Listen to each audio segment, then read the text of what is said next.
Stage ಮೇಲೆ ನಾನು ಮಾತಾಡೋದಿಲ್ಲ. ಅದೇ ಮೇಡಮ್ ಅವರಿಗೆ ಇದೇ ಫಸ್ಟ್ ಟೈಮು, ಸ್ವಲ್ಪ ಆಗ್ತಿದೆ. ನಾನು ಪೊಲೀಸ್ ಕೆಲಸ ಸೇರಿದಾಗಿದ್ದನು ಸ್ವಲ್ಪ ವ್ಯಾಯಾಮ ಮಾಡಿದಾಗ ಮತ್ತೆ ಎಕ್ಸರ್ಸೈಸ್ ಮಾಡಿದಾಗ ತುಂಬಾ ಸ್ವಲ್ಪ ಬಗ್ಗೆ ಹೇಳ್ತಿರಲ್ಲ, ಆಗ ತಲೆನೋವು ಬರ್ತಾ ಇತ್ತು. ಆಮೇಲೆ ಹೇಳಿದೆ ಮೇಡಮ್ ಅವರಿಗೆ ತಲೆನೋವು ಬರ್ತಿದೆ ಅಂತ. ಅವಾಗ ಸ್ವಲ್ಪ ಇವರು 90 ಕಮ್ಮಿ ಹೊಡಿದೆ ಅಂತ ಹೇಳಿದ್ರು. ನನ್ಗೆ ಅದು ಅನುಭವ ನಮ್ಗಿಲ್ಲ ಇದುವರೆಗೂ.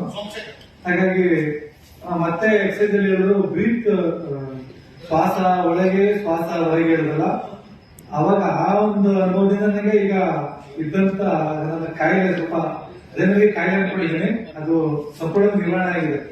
ನನ್ನ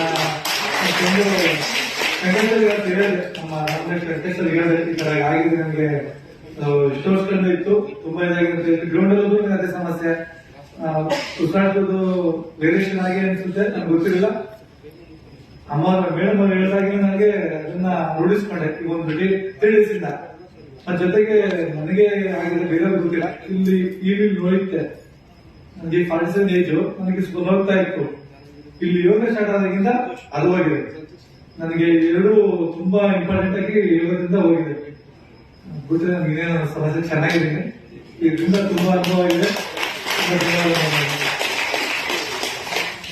ಕನ್ನಡಾಂಬೆಯ ಭಾರತಾಂಬೆಯಾಗಿ ಜನಿಸಿ ವಿಶ್ವಕ್ಕೆಲ್ಲ ವಿಖ್ಯಾತ ಪಡೆದಿರುವ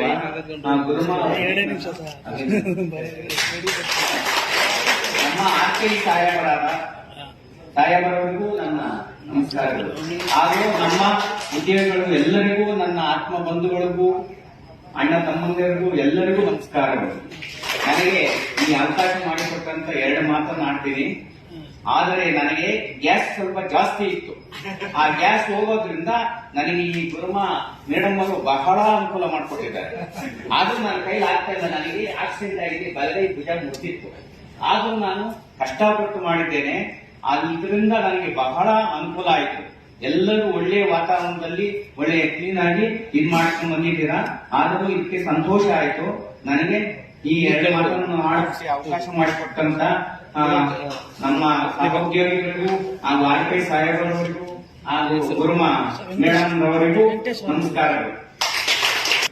ಮುಂದಾಗಿ ಗುರುಮಾ ಅವರಿಗೆ ಮತ್ತು ನಮ್ಮ ಸಾಹೇಬರಿಗೆ ಧನ್ಯವಾದ.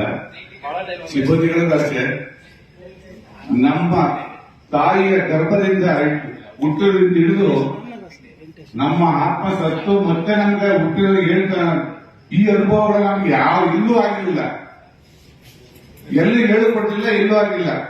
ಅದನ್ನೆಲ್ಲ ನಮ್ಗೆ ಚಿಕ್ಕ ತಾಯಿ ಗರ್ಭದಿಂದ ಹಿಡಿದು ಎಲ್ಲ ನಮ್ಮ ಚಿಕ್ಕದೆಲ್ಲ ಪ್ರೌಢಾವಸ್ಥೆ, ಪ್ರಾಥಮಿಕ ಅವಸ್ಥೆ ಎಲ್ಲ ನಿಲ್ಲಿಸಿಕೊಟ್ರು ನಮ್ಮ ಮೇಡಮ್ಗೆ ಧನ್ಯವಾದಗಳು. ಮತ್ತೆ ನಾವು ಎಷ್ಟೋ ಸಮಸ್ಯೆ ಈಗ ಅವಕಾಶ ಇದ್ದಾರೆ ನಮ್ಗೆ ಯೋಗ ಮಾಡಲಿಕ್ಕೆ ನಮ್ಮ ಪೊಲೀಸ್ ಇಲಾಖೆಯಲ್ಲಿ ಎಲ್ಲ ತೊಂದರೆಗಳಿಂದ. ಬಟ್ ಈ ಶಾಲೆಯಲ್ಲಿ, ನಮ್ಮ ತರಬೇತಿ ಶಾಲೆಯಲ್ಲಿ ನಮಗೆ ಕಂಟಿನ್ಯೂ ಒಂದು 6 ದಿವಸ ನಮ್ಗೆ ತರಬೇತಿಯನ್ನ, ಯೋಗ ತರಬೇತಿ ನೀಡಿದ್ದಾರೆ. ಆ ಶಾಲೆಗೂ ಧನ್ಯವಾದ ಹೇಳ್ತಾ ನಮ್ಮ ಗುರುಮವರು ನಾನು ಮಾತು ಮುಗಿಸ್ತೇನೆ. ಮೇಡಮ್ ಅವ್ರಿಗೆ ಎಲ್ಲರಿಗೂ ನಮಸ್ಕಾರ. ನಮ್ಗೆ ಒಂದೇ ನಿಮಿಷ ಕೊಟ್ಟಿರೋದ್ರಿಂದ ಅಷ್ಟೊಂದು ಫಾಸ್ಟ್ ಆಗಿ ಹೇಳ್ತಿದ್ದೆ, ದಯವಿಟ್ಟು ಅರ್ಥ ಮಾಡ್ತಾರೆ. ಮೆಸ್ನಲ್ಲಿ ಮೊದಲು ಬಂದಾಗ ಊಟ ತಗೊಂಡು ಕುತ್ಕೊಂಡು ಊಟ ಮಾಡಿ 2 ಅಥವಾ 3 5 ನಿಮಿಷದೊಳಗಡೆ ಊಟ ಮಾಡ್ಕೊಂಡು ಖಾಲಿಯಾಗಿ ಹೊರಟೋಗಿರೋರು ಮೆಸ್ಸಲ್ಲಿ ನಮ್ಮ ಸಿಬ್ಬಂದಿಗಳು. ತದನಂತರ ಶಿವಕುಮಾರ್ ಅವರನ್ನು ಕ್ಲಾಸ್ ಮಾಡಿದ್ರು. ಎಲ್ಲ ನೀರು ಸಹ ಅಗ್ದು ನುಗ್ಬೇಕು, ಅನ್ನನೂ ಸಹ ಅಗ್ದು ನುಗ್ಬೇಕು ಅಂತ. ಆ ಕ್ಲಾಸ್ ಆದ್ಮೇಲೆ ನಾನು ಅಬ್ಸರ್ವ್ ಮಾಡಿದೆ, ಎಲ್ಲಾರು ಈ ಹಸುಗಳು ಮೆಲ್ಕಾಗ್ತಿರ್ತಾರೆ ನೋಡಿ, ಹಂಗ್ ಮೆಲ್ಕಾಗ್ತಾ ಕೂತಿದ್ರು. ಈಗ ಮೇಡಮ್ ಕ್ಲಾಸ್ ಮಾಡೋದ್ನ ಏನಾಗಿದೆ, ಆ ಮೆಲ್ಕಾಕೋದು ಬ್ರೀತ್ ಇನ್ ಬ್ರೀತ್ ಔಟ್. ಅಂದ್ರೆ ಈಗ ಅವರು ಒಂದ್ ರೀತಿ ಹೇಳಿದ್ರು, ಮೇಡಮ್ ಅವರು ಇನ್ನೊಂದು ರೀತಿ ಹೇಳಿದ್ರು. ಅಂದ್ರೆ ಬ್ರೀತ್ ಇನ್ ಬ್ರೀತ್ ಔಟ್ ಮಾಡೋದ್ರಿಂದ ಶ್ವಾಸಕೋಶಕ್ಕೆ ಇವೆಲ್ಲ ಫುಲ್ ಅಡಿಟ್ ಆಗ್ಬಿಟ್ಟಾರೆ. ಈಗ ಏನೇ ಮಾಡಿ, ಈಗ ನಾವು ಜನರಲ್ ಎಕ್ಸರ್ಸೈಸ್ ಮಾಡ್ತೀವಲ್ಲ, ಸೈಡ್ ವೈಸ್ ಅಪೋರ್ಡ್, ಮೊದಲು ಉಸಿರಾಟ ಗೊತ್ತೇ ಇರಲಿಲ್ಲ. ಇವಾಗ ನಾಳೆಯಿಂದ ಮಾಡ್ತಿದ್ರೆ ಬ್ರೀತ್ ಔಟ್ ಬ್ರೀತ್ ಇನ್ ಕರೆಕ್ಟಾಗಿ ಮಾಡ್ತೀರಾ. ನಾನು ಮೊದಲು ಸಹ ಮಾತಾಡಿದ್ರೆ ಹೆಚ್ಚು ಸಮಯ ಇಲ್ಲ. ಮೇಡಮ್ ಅವರಿಗೆ ಧನ್ಯವಾದಗಳು ಅರ್ಪಿಸ್ತಾ ನಾನು ಮಾತನ್ನು ಮುಗಿಸ್ತಾ ಇದ್ದೀನಿ. ವೇದಿಕೆ ಮೇಲೆ ಆಸೀನರಾಗಿರುವ ಪೂಜ್ಯ ಗುರುಮಾ ಅವರಿಗೂ ಹಾಗೂ ನನ್ನ ನೆಚ್ಚಿನ RPS ಸಿದ್ದೇಶ್ವರ್, ನನ್ನ ವೃತ್ತಿಪೂರ್ವ ಮನೆಗಳು. ನಾನು ಮೈಸೂರು ಡಿಆರ್ನ ARSI ನರೇಂದ್ರ ಅಂತ. ನಾನು ಕರ್ನಾಟಕ ಪೊಲೀಸ್ ಅಕಾಡೆಮಿಲಿ ಎಡಿಯಾಗಿ ಕೆಲಸ ಮಾಡಿದ್ದೆ. ಅಲ್ಲೂ ಸುಮಾರು ಜನ ರಾಘವೇಂದ್ರ ಪೈ ಅವರು ಬರ್ತಾ ಇದ್ರು, ಮತ್ತೆ ಕುರುವತಿ ಅಂತ ಮೇಡಮ್ ಬರ್ತಾ ಇದ್ರು, ಯೋಗಾಸನಗಳು ಮಾಡ್ತಿದ್ರು. ನಾವು ಎಡಿಗಳು ಭಾಗವಹಿಸಬೇಕು ಕ್ಯಾಡೆಟ್ಸ್ಗಳ ಜೊತೆ ಅಂತ ಇದ್ರು, ನಾವು ಭಾಗವಹಿಸ್ತಿದ್ದೆ. ಅಲ್ಲಿನ ಅನುಭವಕ್ಕೂ ಇಲ್ಲಿನ ಅನುಭವಕ್ಕೂ ಬಹಳ ವ್ಯತ್ಯಾಸ ಇರ್ತದೆ. ಬಟ್ ಆದ್ರೆ ಈ ರೀತಿ ಯೋಗಾಸನ ಮಾಡೋದ್ರಿಂದ ತುಂಬಾ ಚೆನ್ನಾಗಿದೆ. ಮತ್ತೆ ನಮ್ಮ ಎಲ್ಲಾ ಅಂಗಾಂಗಗಳಿಗೂ ಎಕ್ಸರ್ಸೈಸ್ ಮಾಡಿಸ್ತಾರೆ. ಎಷ್ಟೋ ಆಸನಗಳು ನಮಗೆ ಗೊತ್ತಿಲ್ಲದಂಗೆ ಮೇಡಮ್ ಅವರು ಎಲ್ಲಾ ಆಸನಗಳನ್ನು ರಿಪೀಟ್ ಮಾಡಿಸಿದ್ದಾರೆ.